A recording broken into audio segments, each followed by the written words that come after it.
Hello mga baby, and yeah, welcome to my channel. No, just kidding. Okay, so as promised, I promised you during our final coaching in sessions, I'm going to help you with this kinds of question. So one point na sure ako na parang lalabas sa board examination will be a ratio and proportion question. I have been teaching in the review industry for the past 15 years. And yes, isa sa mga never nawala sa Gen Ed mathematics will be the ratio and proportion question. Okay, so let's start answering this. And again, sa pahibalo muna sa tanan na nanonood, if you're a math major and you're good, go ahead and compute it. You can look at the question and you can answer it directly. Ganon. So, pero yung mga tao kasi na nahihirapan sa math, so tulungan natin sila sa gantong paraan. So, let's answer this question. Ayan. So, pag-usapan natin itong tanong na to. Yan. This question. So, sabi dito sa question na to, ayan siya, okay? Is a recipe of custard requires 2 eggs for 5 cups of flour. Then the baker has 35 cups of flour, and so the baker will need how many eggs?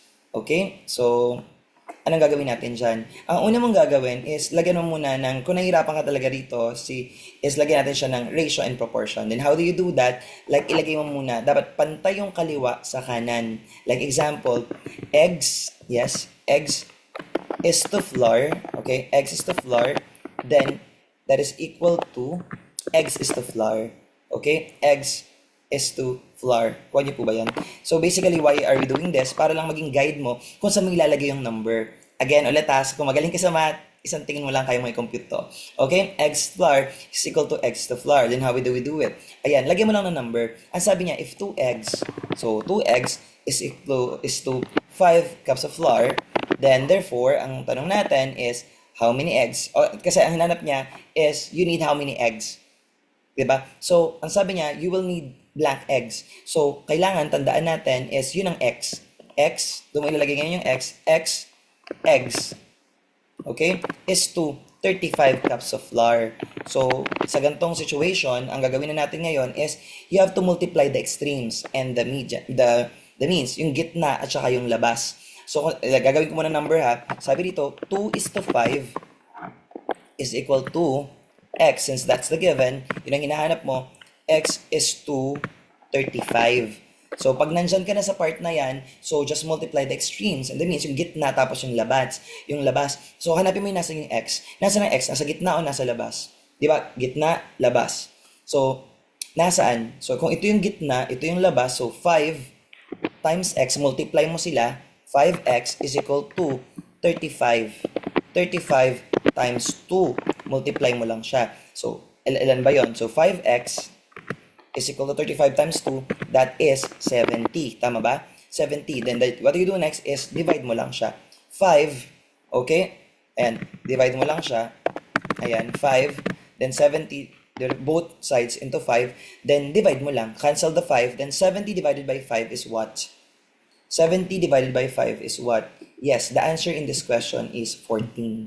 So that's how you get it. Kasi napansin ko for the past exams, hindi naman inuulit masyado yung question. So ang ginilalabas nila is bagong set of question. Like last, okay, am I allowed to say it here? Like lumabas last time is like 16, okay? 16, tapos parang dito naman sa nakaraan is like 14 ang lumabas. So you have to compute it. Okay? So, let's try another question. Try natin kayo naman. Okay? Ayan. So, try answering this question. Ayan, usog tayo para malaman ko na nakita nyo ba?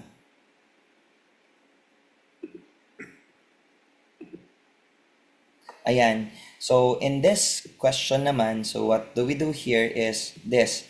So, ang sabi dito is a recipe calls for 2 cups of milk for every 7 cups of flour.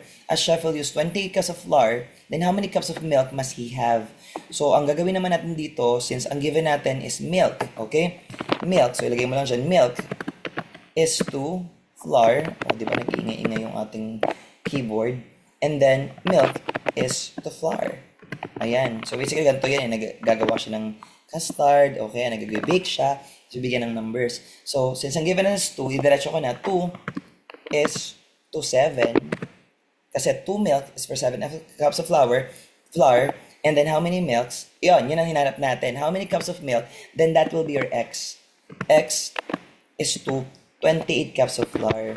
So ngayon, again, we have to multiply the extremes, the means. So, nasan yung x? Nasa gitna o nasa labas? So, nasa gitna ulit. So, ito ay 7x is equal to 28 times 2.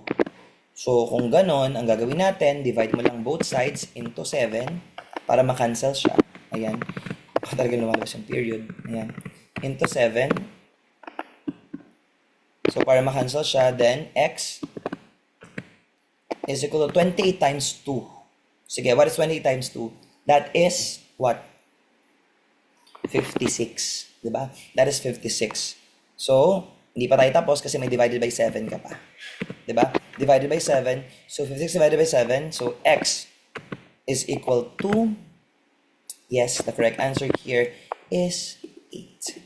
Okay? So, that's how you compute your ratio and proportion question. So, siguro try nyo mag-practice, tapos itry mo lang siya with different situations. Kasi, again, in the board examination, so, isa sa mga staple ba, tawag siya staple sa math is like that. So, yeah, again, thank you for watching and hope to see you again next time.